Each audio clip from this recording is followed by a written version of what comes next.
This is a time for all ages. And this story comes from a church very like this one.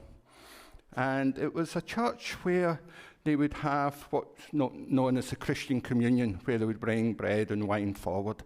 And people always got excited because the person there made the best bread.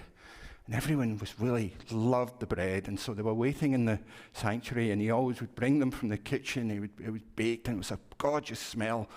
And he'd walk in, and everyone could just smell the bread. And he'd bring it up, and they looked at it, but it never seemed like there was enough bread for everyone in the congregation. But then once he started baking the bread, it would just keep multiplying. Just kept multiplying, and he was like, how on earth is he doing that? And he said, oh, it's simple, it's simple arithmetic. And he said, oh, okay. And so, but then one person thought, well, that bread is so good, if I could make it and it just kept reproducing, I could sell it and make lots of money. And so he thought, So he said, can I get your recipe? And he said, sure. So the man gave him the recipe. He said, but remember, you must make it with love. And he goes, well, I can do that. So he did a test case. The person, he made the bread, and he gave it to his family. And the bread was multiplied when he was giving it to his family. And he said, this is great. It tastes just as good. He said, now I'm going to make some bread and sell it. And he started to make the bread to sell it. And when he broke it, it would divide down. It wouldn't get bigger. And so he called the man who gave him the recipe. He says, how come when the bread, when I break it for my family, it multiplies, but when I break it to sell it, it divides down? And he said, oh, that's simple. It's simple arithmetic. Love multiplies, greed divides. I really love that story because I think it's an idea of when we do something with love, when we do an act of love, when we live with generosity, it does multiply. I think we've all been inspired by people we know who have got generous spirit, inspires us to be generous. And we may be less likely to do something kind for someone who's greedy, or at least we might resent doing it. So I always think of that, love multiplies and greed divides. So thank you for that. I have a reflection today that pivots around a 14-year-old boy's sense of morality or goodness. It started on a snowy Saturday morning in Connecticut when our neighbor called us up and said, I'm making Belgian waffles. Come on over. Now, we had at home then 4 kids, and he had 4, so it was going to be a lot of kids. We went over, walked over a couple blocks, and they were wonderful waffles. One of them was missing out because he had stayed overnight with some friends and was bicycling or walking back. I don't remember what he was doing. And he came in, shedding clothing and snow and cold, and said, what are we having? Well, there wasn't a lot left because he didn't hurry, but there was some for him. Pause. Is this a transition point? I am reading Michael Lewis's The Premonition, which is the pandemic story about somebody, a health officer in Santa Barbara who had come up to Sacramento who thought back in December of 2019, something's not right in Wuhan, China. What I'm seeing, these numbers, the little bits, something is not right. And he wrote about the response that the U.S. had to this crisis. The scientists, the medical officers who were trying to pull together, first of all, a testing regimen, because if you're not testing, you don't know what's happening. So I'm going to talk about just the testing bit. He tells the story of trying to find an enzyme in order to run the test. And he went to the largest manufacturer of this enzyme and said, we need $1 million of this enzyme right now. And that manufacturer said, this is a huge manufacturer, said, we're going to charge you full price. And he made him angry. So he started calling around, and he came up with a small Maine company The name was, I think that's important, New England Biomed. And they said, oh, fabulous, we can do that, and it's a 40% discount. He then said, it went that way with much of what they needed to buy. Some companies sought to exploit the moment. Others sought to help. We quickly figured out that some companies actually have a moral compass, and some of them don't. Well, back to the New England snowy day having Belgian waffles. So in comes our 14-year-old boy, and he started talking with our host, Rich, who was making the waffles, saying he just had a great night. Yeah, it was good that they all went out to the movies. The boy's father had treated the 3 boys that were staying over to a movie. Movie was Lethal Weapon. And I said, what? Whirling in the mid-sentence on him, saying, what? You saw Lethal Weapon? He said, well, yes, I was with my friends. What did you expect me to do? And I said, I expected you to not go. You know you're not allowed to see movies like that. And he said, well, that's not what I'm going to do with my friends. And I thought, okay, we'll address this more when I get home. And then he kind of half mutters, and you ruined it for me anyway. You actually were in my head the whole time, and I kept saying, Mom wouldn't like me seeing this. Mom wouldn't like me seeing that. This is not okay. And the 4 parents in that kitchen went like that, so hoping no one would notice, like, okay, this is it. That's the story. I believe that's how a moral compass begins. I don't know about you, but there seems to be a common food theme here. You know, we're talking about greed and generosity, but Jeanne was talking about Belgian waffles, and we had food, glorious food for the offering, and now we had whatever that was from the choir. So if you can't get any food at the picnic, you know probably the choir got there first. I'd like to start the sermon. We're talking about greed and generosity today. This is the final of my 7 services on the 7 lively virtues that I've been doing throughout the year. And of course, this is a counter to the 7 deadly sins, the sin being greed. We're talking about generosity today. I'd like to start with a reading from the Christian Gospel of Matthew. For the kingdom of heaven is like a landowner who went out early in the morning to hire laborers for the vineyard. After agreeing with the laborers for the usual daily wage, he sent them to the vineyard. When he went out about 9 o'clock, he saw others standing idle in the marketplace, and he said to them, you also go into the vineyard, and I will pay you whatever is right. So they went. When he went out again about noon and 3 o'clock, he did the same. And about 5 o'clock, he went out and found others standing around. And he said to them, why are you standing here idle all day? They said to him, because no one has hired us. And he said to them, you also go to the vineyard. And when evening came, the owner of the vineyard said to his manager, call the laborers and give them their pay, beginning with the last and then going to the first. When those hired about 5 o'clock came, each of them received the same usual daily wage. Now, when the first came, they thought they would receive more, but each of them also received the usual daily wage. And when they received it, they grumbled against the landowner, saying, these last worked only for 1 hour, and you have given them the equal to those of us who borne the burden of the day and the scorching heat. But he replied to them, friend, I am doing you no wrong. Did you not agree with me for the usual daily wage? Take what belongs to you and go. I choose to give to this last the same as I give to you. Am I not allowed to do what I choose with what belongs to me? Or are you envious because I am generous? So the last will be first and the first will be last.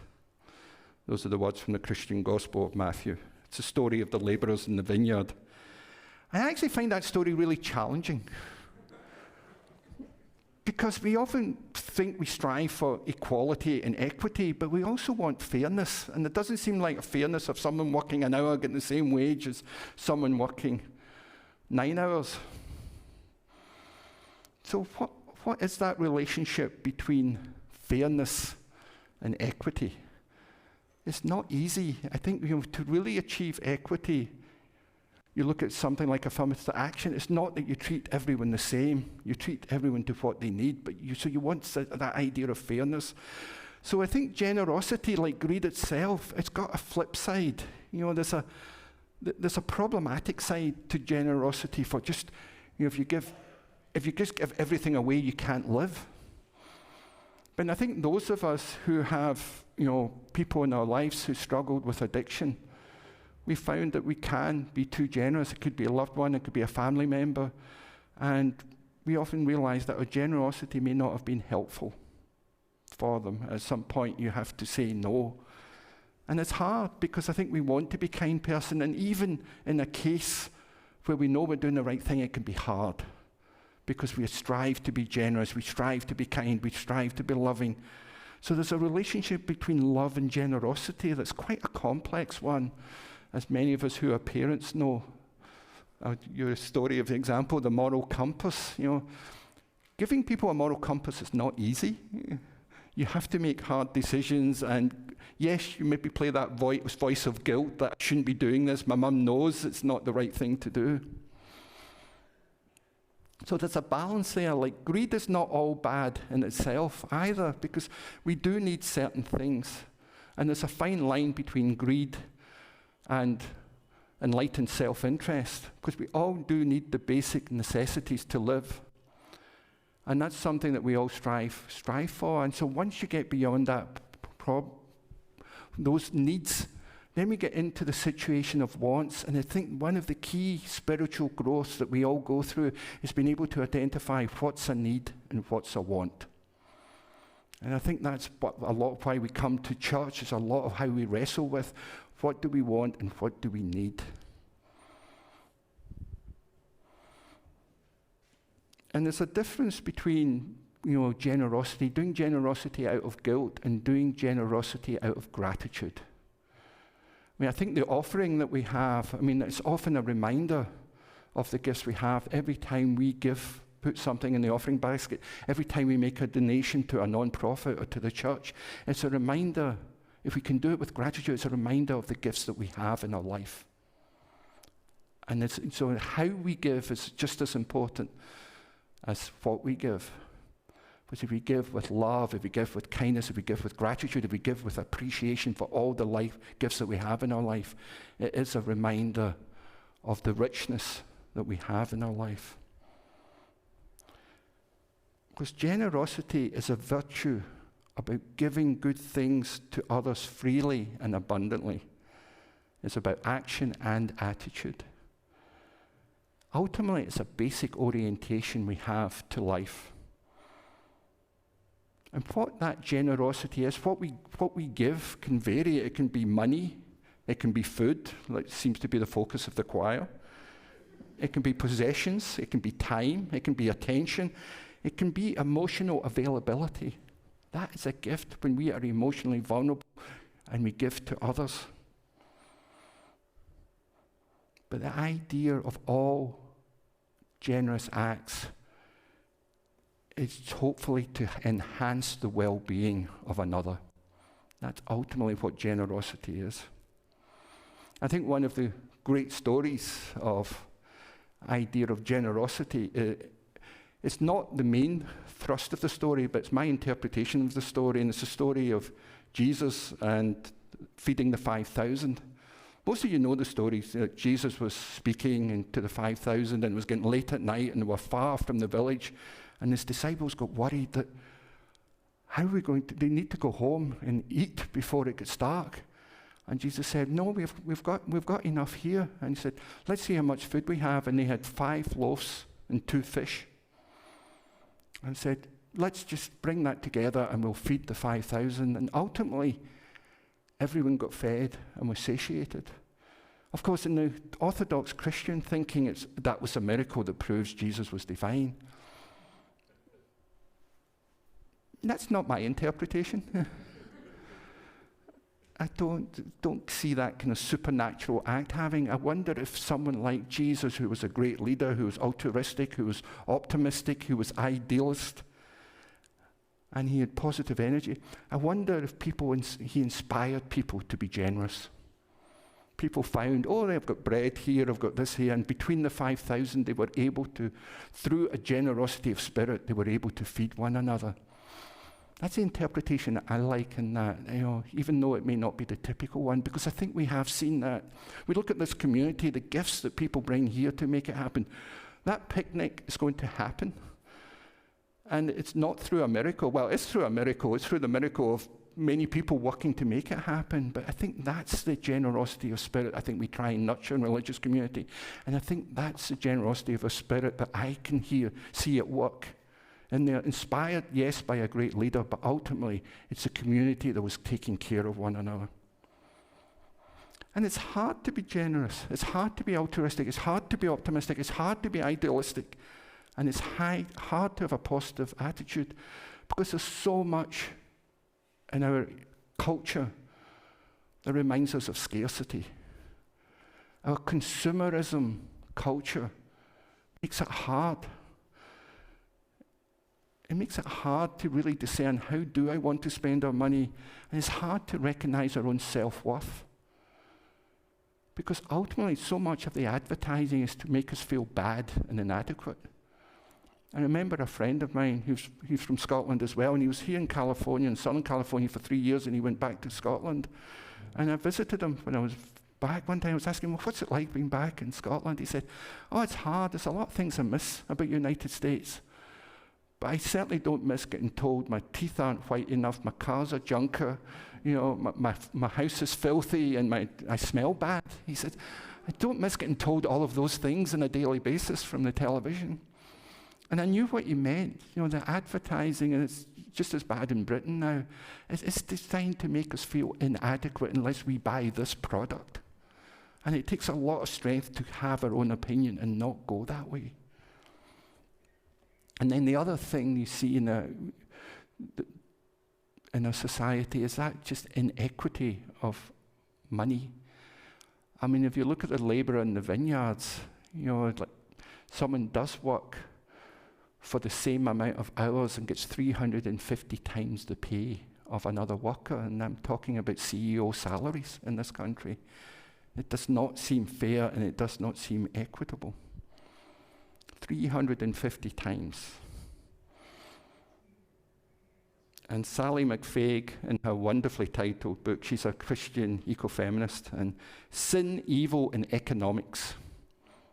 She says this, she says, classical economic theory claims that the very core of who we are individuals motivated by insatiable desire for more and more goods. It's the basis from which to build the common good of all.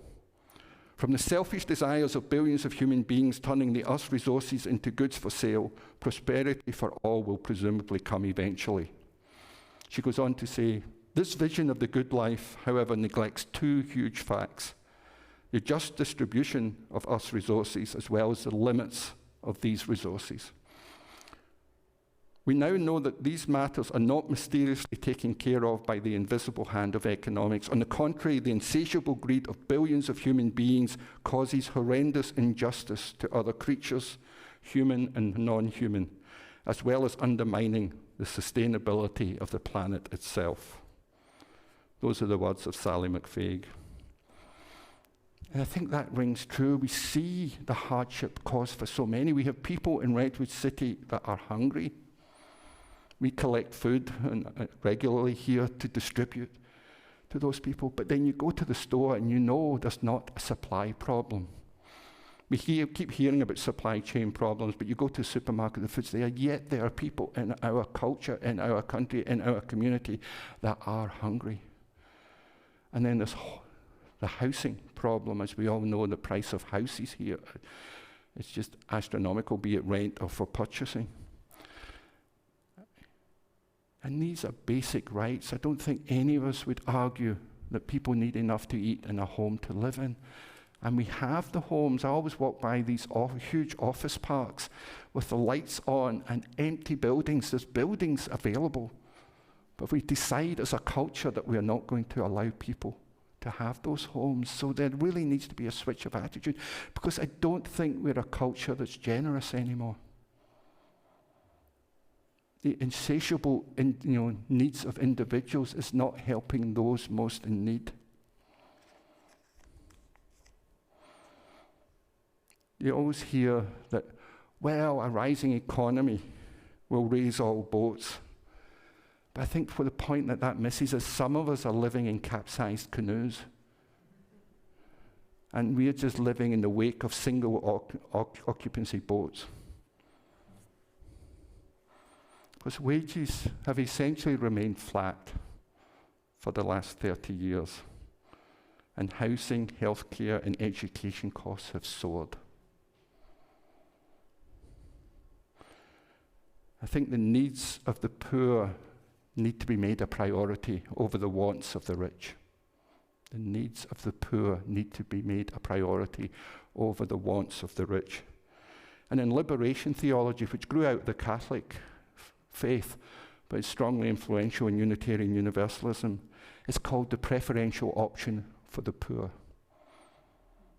When we are making decisions, we should make the decisions thinking of the welfare of the poorest amongst us, and that goes right back to the Christian tradition of Jesus' teaching. One theory that's been put forward by Peter Drucker, a business expert, is having a maximum wage limit. Not just a minimum wage limit, having a maximum wage limit. I don't know how you implement that, but when you have someone getting 350 times a worker in the same company, that seems to be problematic, and that has changed over the last 60 years. In the 1960s, it was about 30-to-1 ratio. It's now 350-to-1. To give you an example, someone earning $50,000 a year as a regular worker, the CEO would get $17.7 million. And there's some cases where it's 6,000 times in certain companies. So I think the problem can be solvable, but we need this attitude, and we need to get back to this generosity of spirit, because I don't think many people need $17.7 million a year to live a comfortable life. I know I'm almost getting into revolution here. But I think the economic system needs to be the servant of us, not the master of us. Because I think right now our economic system, our capitalist system, our consumerism has become the master of our lives and not a servant to it. Because ultimately the economy should serve as real people. It should serve as people who are living in the margins, who are struggling financially. And right now, I don't think it is. I don't think we are a meritocracy anymore. Social mobility is disappearing.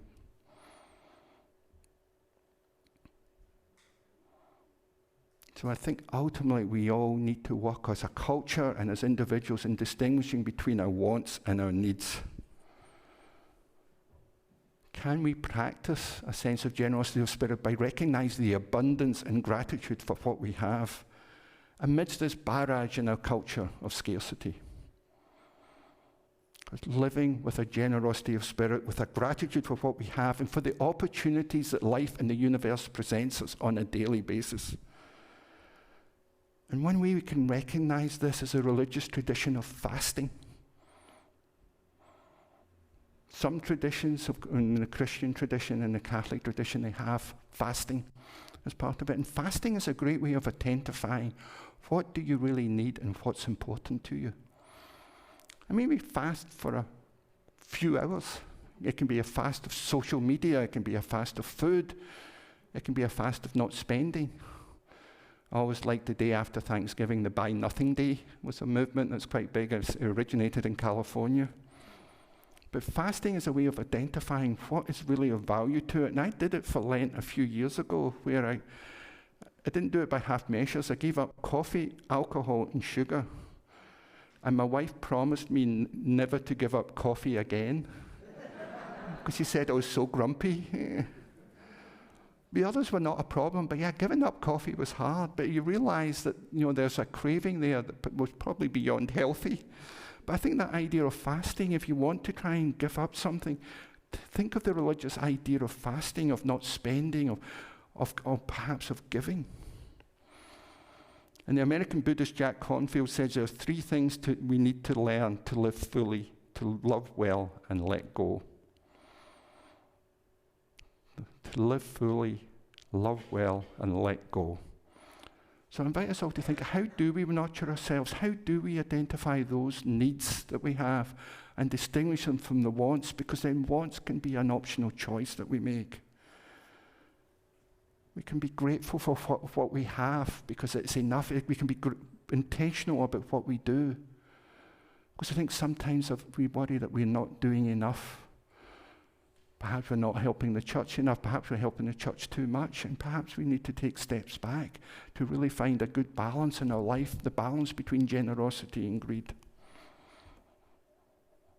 And remember that every day we can get in touch with our soul by taking some time in silence to reflect on what's most important to us. Get in touch with our deepest yearnings. Get in touch with that still small voice within. Perhaps it's Jeanne's moral compass. Get in touch with that. Are we living to our moral compass? Are we living to the ideals that we wish to? And then take a small step in living to those ideals. I think part of that is living with a sense of enough. A belief that having enough means that we are filled up spiritually and we're filled up from the inside out. Not from material goods coming in, but we're filled up from the inside. And being happy in the moment. Because being happy in the moment is a profound expression of gratitude. And that will allow us to live a life guided by generosity. A generosity that's an expression of our love and our appreciation for life itself. Living a life guided by generosity, living a life guided by love, living a life guided by gratitude. That's the generosity of spirit I'm striving to live, and I invite you to do the same.